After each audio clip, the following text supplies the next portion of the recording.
بسم اللہ الرحمن الرحیم نحمدہ ونصلی ونسلم علی رسولہ الکریم۔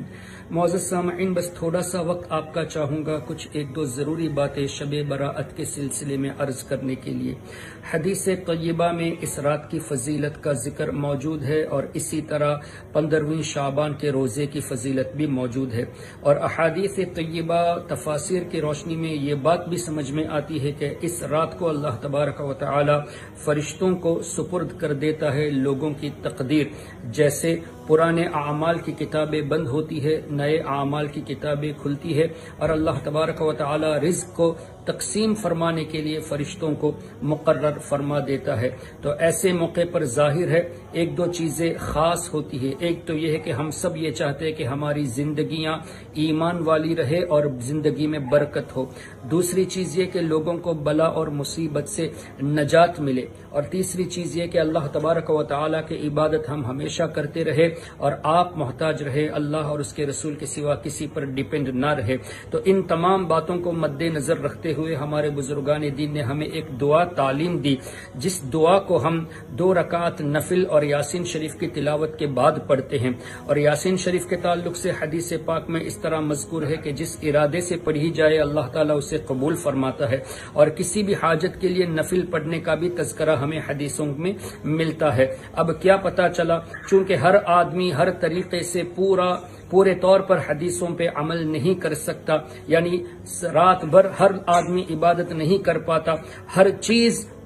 حدیث کے مطابق آدمی نہیں کر پاتا، اس لیے بزرگان دین نے کچھ ضروری باتیں ہمارے سامنے مختصر کر کے پیش کر دی، جیسے 2 رکعت نماز نفل ادا کی جائے اس ارادے سے کہ اللہ تعالیٰ اس نفل کی برکت سے ہمیں ایمان والی لمبی زندگی عطا فرمائے، اور یاسین شریف کی تلاوت اس کے بعد کی جائے، پھر اللہ کی بارگاہ میں دعا کی جائے۔ اسی طرح ایک اور 2 رکعت نفل نماز اس ارادے سے کہ اللہ تعالیٰ ہمیں بلا اور مصیبتوں سے بچائے، پھر اس کے بعد یاسین شریف پڑھ کر دعا کی جائے کہ یا اللہ میری اس دعا کو قبول فرما، اور تیسری مرتبہ نفل نماز 2 رکعت ادا کر کے